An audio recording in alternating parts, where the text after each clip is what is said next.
Eh bien bonjour, bonsoir à tous et bienvenue dans cette nouvelle vidéo dans laquelle nous allons parler des deux dernières hypothèses d'accès au lexique. Donc, j'avais fait une précédente vidéo qui parlait des deux premières hypothèses, c'était l'accès initial exhaustif et l'accès ordonné par la fréquence. Donc là on va parler des deux dernières hypothèses, l'accès dépendant du contexte et un accès mixte, c'est-à-dire à la fois ordonné par la fréquence et dépendant du contexte. On commence tout de suite par l'hypothèse d'accès dépendant du contexte.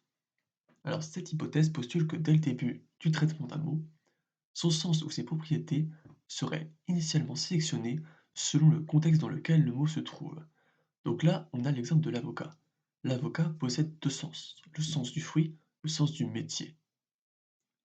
Avec la phrase hier j'ai mangé un avocat, nous avons un contexte. Donc c'est le hier j'ai mangé un. Ce contexte va donner des informations qui vont tourner directement dès le début du traitement du mot avocat, vont tourner uniquement vers le sens du fruit.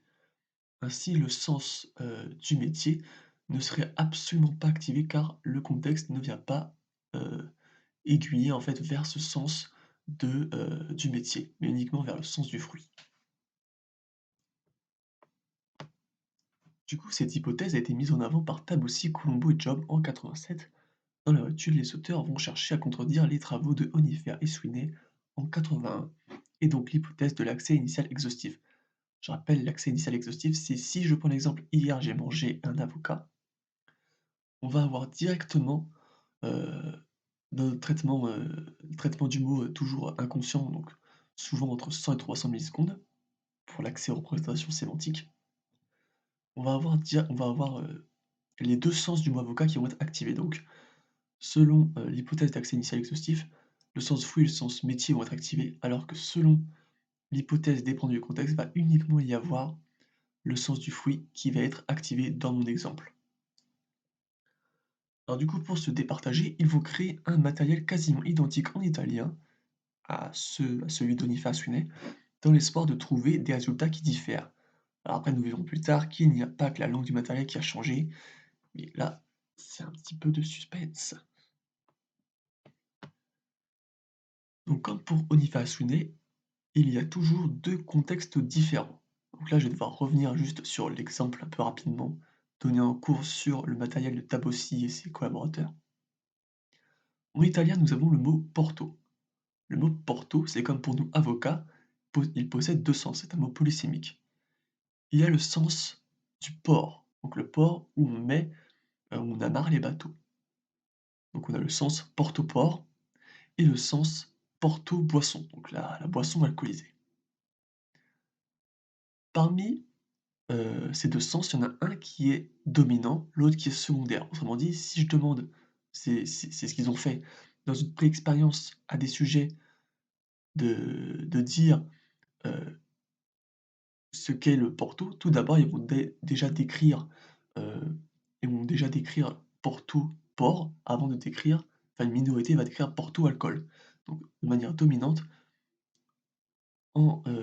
les Italiens, en percevant le mot Porto, vont déjà penser au port et non à la boisson.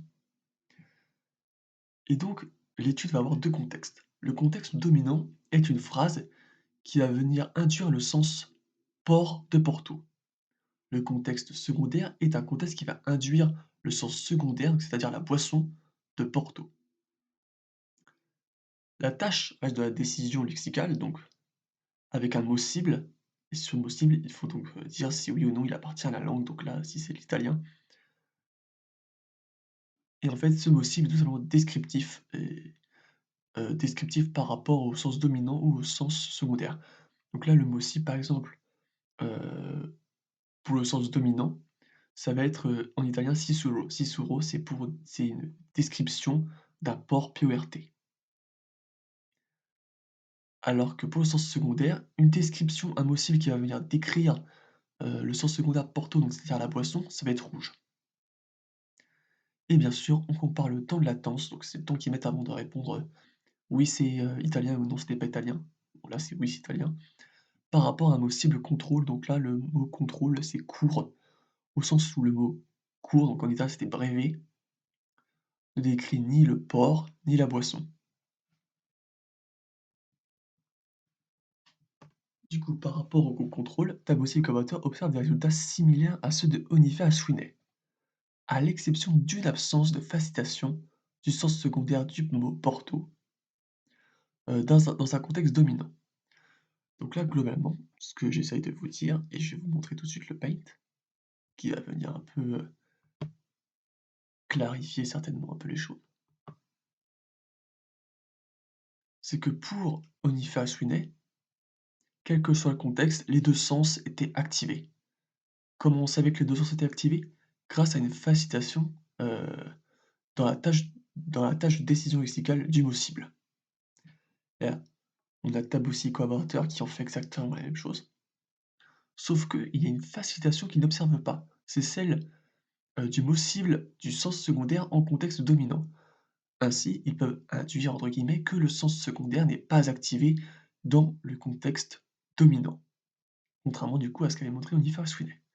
Donc là, il y a donc une différence, autrement dit Onifer Sweeney, les quatre étaient activés, les quatre blocs que j'ai fait là un peu, alors que là, dans l'expérience de Tabossi et Colombo et Job, d'ailleurs c'est Job sans S il me semble, et ben il y a le sens secondaire en contexte dominant qui n'est pas activé.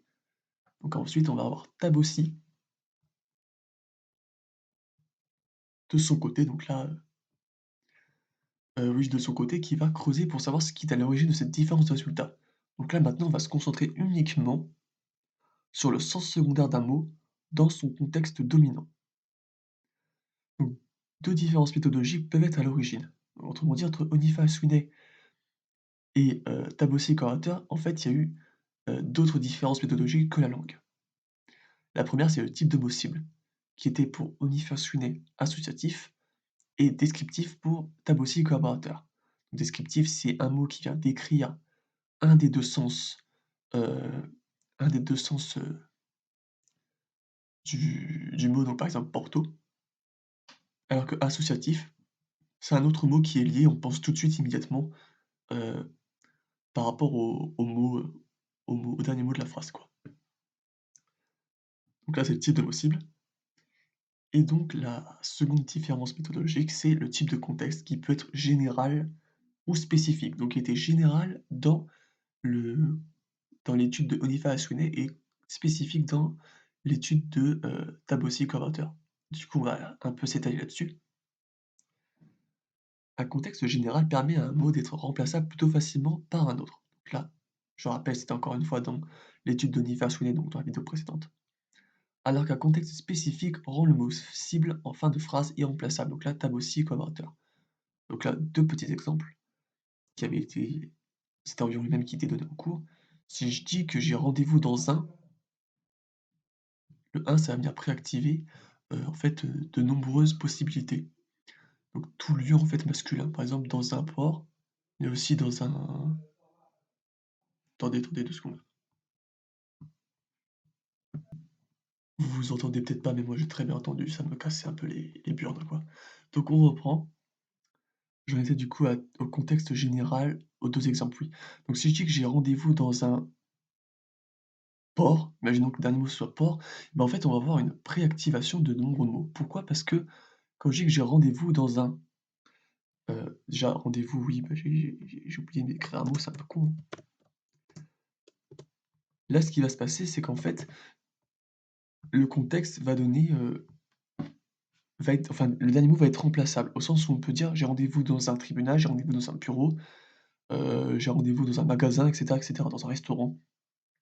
Donc il y a de nombreux exemples, il y a de nombreuses possibilités pour compléter la phrase. Alors que si je dis: «Les bateaux sont amarrés dans un port», là, le mot port va être difficilement remplaçable par un autre mot.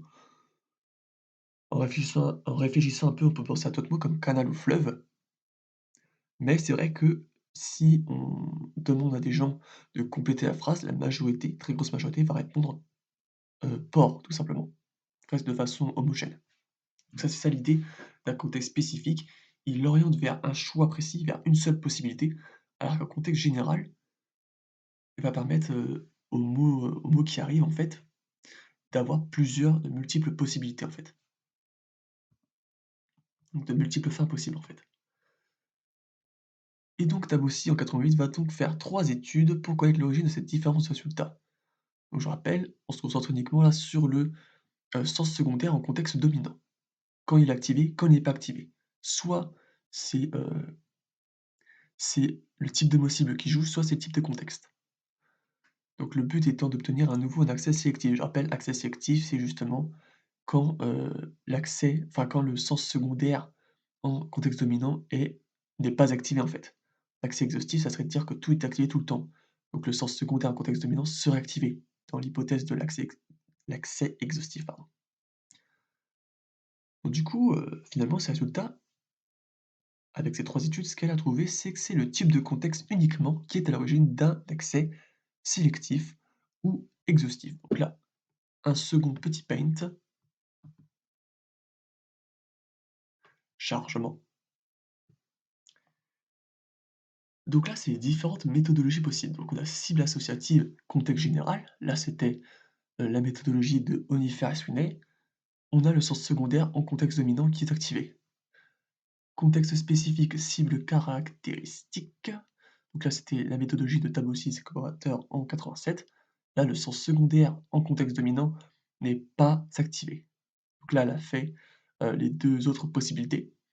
Contexte général, cible caractéristique, ça reste toujours, le sens secondaire en contexte dominant est toujours activé. Donc ça veut dire qu'au contexte général, l'hypothèse d'accès exhaustif reste bon. Donc c'est pas à cause du type de cible, globalement, que ça change. Contexte spécifique, cible associative. Donc là, c'est uniquement le type de contexte qui a changé entre les 2 études. Là, on voit que oui, là, le sens secondaire, plutôt non, le sens secondaire n'est pas activé en contexte dominant. Donc là, ça vient en fait conforter l'idée d'un accès dépendant du contexte, tout simplement parce que, dans un certain contexte, il n'est pas activé. Donc là, à cause du type de contexte, le sens secondaire n'est pas activé. Donc là, c'est contexte spécifique dominant, attention. Contexte général dominant, le sens secondaire est activé. Contexte spécifique dominant, le sens secondaire n'est pas activé. C'est vraiment, faut pas se tromper dans les mots, faut vraiment distinguer chaque terme, chaque concept entre guillemets. Et donc à partir de ces petits résultats, qu'a pu dire Tabossi un peu, peut-être hâtivement, c'est qu'elle a tout simplement pu affirmer que le contexte pouvait jouer dans l'accès au lexique. Donc oui, il peut jouer, mais là, ce qu'on a vu, c'est uniquement le contexte, un contexte spécifique qui joue. Et il joue comment? Il joue uniquement en désactivant le sens secondaire dans le cas d'un sens dominant. Voilà, c'est juste ça. Donc en fait, il joue, mais on dirait, dans une certaine modalité, dans un cas précis, entre guillemets. Donc je rappelle, c'est uniquement dans le cas d'un contexte dominant qui est spécifique et ça vient uniquement désactiver le sens secondaire. Voilà, c'est juste comme ça que joue le contexte, d'après ce que nous montre Tabossi. Alors là, on va aller un peu rapidement, parce que je m'embrouille un petit peu avec cette étude, donc je vais aller un petit peu rapidement, désolé si c'est un peu à la va-vite, quoi. Donc parallèlement aux travaux de Tabossi et ses collaborateurs, on a Schwanenflügel et Schoben en 85 qui ont aussi cherché à connaître les effets du contexte et pourquoi dans certains cas, les effets de contexte n'apparaissaient pas. Donc en fait, eux, ils avaient une petite méthodologie différente où en fait, heu, le mot cible était le dernier mot de la phrase et non pas un mot associatif ou descriptif. C'est juste ça la différence, de méthodologie. Et leur groupe contrôle, leur groupe contrôle, c'était pas un mot cible, sans lien. Là, leur groupe contrôle, c'était une absence complète de phrase en fait, en 85 d'abord. Donc en fait, on n'avait que le dernier mot de la phrase. Le début de la phrase, c'était que des X aussi longs que, ce que la phrase devrait faire. Et donc du coup, certes, ils ont fait une opérationnalisation bien différente, mais leurs résultats sont interprétables de la même façon de ceux de Tabossi collaborateurs. Après, ce qu'ils ont fait, c'est qu'ils ont parlé de contexte contraignant et peu contraignant. Contexte contraignant, c'est contexte spécifique. Contexte peu contraignant, normalement, c'est le contexte général, comme c'est le contexte général qu'on dit. Parce qu'à chaque fois, je sais pas pourquoi, là, j'ai une petite difficulté. Contexte général, oui. Donc contraignant spécifique, peu contraignant général, c'est la même chose. Enfin, contraignant et spécifique, c'est la même chose. Voilà, c'est ça que je veux dire. Donc les auteurs ont aussi corroboré l'hypothèse d'un accès au lexique dépendant du contexte. Donc là, j'avais un tout petit paint pour vous montrer, histoire de vous présenter un petit peu leur résultat, quoi, parce que c'est peut-être le truc que je fais le mieux, je pense, peut-être décrire les résultats. Du coup, dans la phrase, il y avait 2 exemples ont été donnés en cours par rapport à leur étude. L'exemple du bar, c'est: «Les enfants» non, c'est: «Le bar ne donne pas de boisson, ne distribue pas de boisson aux» dernier mot de la phrase, mineurs, enfants, hop, enfant, c'était peu attendu, donc c'est un mot, voilà, mot peu attendu, mineur, mot fortement attendu. Dans une pré-expérience en gros, globalement les gens vont répondre, vont finir la phrase, vont la compléter par le mot mineur, quoi. Après il y avait l'exemple du film qui là est du coup un contexte peu contraignant. C'est le film présentait de nombreuses jolies, filles, femmes ou encore par exemple, ça c'est moi que j'ai rajouté, maisons. Au sens où là, il y a de nombreuses possibilités, en fait, filles et femmes.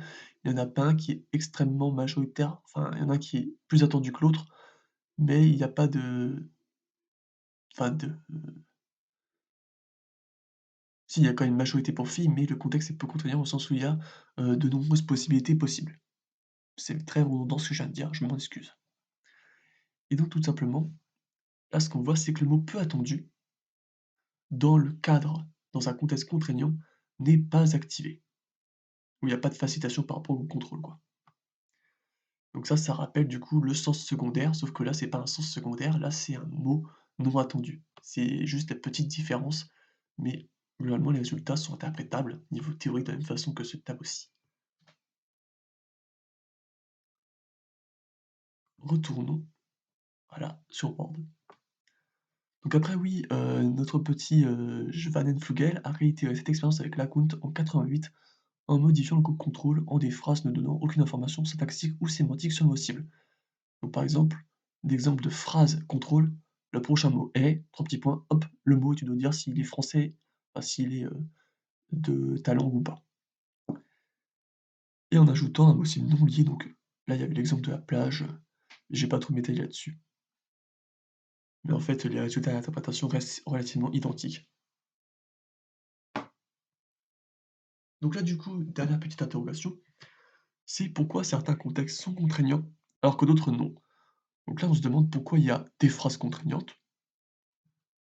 Phrases contraignantes, j'avais l'exemple du coup, si je reviens, les bateaux sont amarrés dans un port, et phrase peu contraignante, exemple du rendez j'ai un rendez-vous dans un, port. Voilà, là c'est la phrase peu contraignante. Et comment se fait-il qu'ils possèdent des effets différents? Donc là du coup j'ai repris les phrases, je suis retourné en haut alors qu'elles étaient juste, en dessous. Donc l'homme avait rendez-vous à 5 heures au port, mes bateaux sont amarrés dans le port. Donc là, l'homme avait rendez-vous à 5 heures au port, c'est la phrase, le contexte peu contraignant. Mes bateaux sont amarrés dans le port, là c'est la phrase contraignante ou spécifique si vous préférez. Donc là, le port de la première phrase est facilement remplaçable car le contexte contraint peu dans la sémantique et les propriétés du mot cible. Donc en fait, on a des indices des précédents mots appartenant dans le contexte qui vont venir guider vers le dernier mot de la phrase, donc le mot port. Donc là, on sait, par exemple, rendez-vous à 5 heures au port. Donc on sait que c'est le dernier mot est un lieu, que c'est un nom commun et que c'est masculin. C'est tout ce qu'on sait. On a d'autres représentations sémantiques que port qui possèdent aussi ces propriétés et sont donc aussi potentiellement préactivées. Donc là, c'est l'effet éventail, au sens où plus il y a de possibilités, plus ça va être plus, enfin moins l'activité va être forte parce qu'en fait, elle va être distribuée entre les différentes possibilités. Donc globalement, heu, ça va peut-être venir activer d'autres représentations sémantiques, comme le mot bureau, tribunal, parc, magasin, heu, et cetera, et cetera. Alors au contraire, le port de la seconde phrase, donc mes bateaux sont amarrés dans le port, est presque irremplaçable car le contexte contraint beaucoup plus dans la sémantique et les propriétés du mot cible. Donc on sait par exemple grâce, à la phrase, au contexte, que c'est quelque chose qui contient des bateaux. Les bateaux pouvaient être amarrés. En plus, c'est lié à l'eau, vu que voilà, bateau, ça fait penser immédiatement, à un lien sémantique avec l'eau.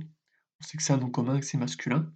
On a des informations supplémentaires qui font, qu'on va tous se tourner vers le mot port. Même s'il peut y avoir d'autres mots aussi, canal, fleuve, qui peuvent aussi être activés, mais il y aura globalement, dans un contexte spécifique, très peu de mots activés alors que dans un contexte, général ou peu contraignant, il va y avoir beaucoup plus de mots possibles qui vont être activés. Donc, juste avant de passer à la seconde hypothèse, je pense que je vais faire une pause. Le contexte peut, dans une certaine modalité, venir modérer l'activation de certaines représentations sémantiques. Donc là, je vous rappelle, c'est dans un contexte spécifique et c'est le sens secondaire uniquement qui est touché. Donc que ce soit des acceptions, donc les acceptions, c'est tout simplement le sens précis, donc l'exemple du porto, ou des propriétés. Donc la propriété, c'était l'exemple du piano TD6. Donc, par exemple, le piano possède plusieurs propriétés, possède, propriété qui est lourd, qui fait de la musique. Et du coup, hop, ah voilà, c'est lui. Je vais faire une mini pause là, ouais, on va faire une coupure. Je pense que je vais peut-être même faire 2 vidéos. Donc je pense qu'en fait, oui, donc là le C, ça veut dire sémantique, ça veut dire syntaxique. Donc ça, en fait, c'est des indices sémantiques, indices syntaxiques. Donc le RL, c'est représentation lexicale. Donc en fait, je vais juste, vous laisser là-dessus et bah, parce que voilà, et la vidéo va être trop longue si je parle après de la seconde hypothèse. Donc je parle de la seconde hypothèse dans une troisième vidéo, voilà. Hop.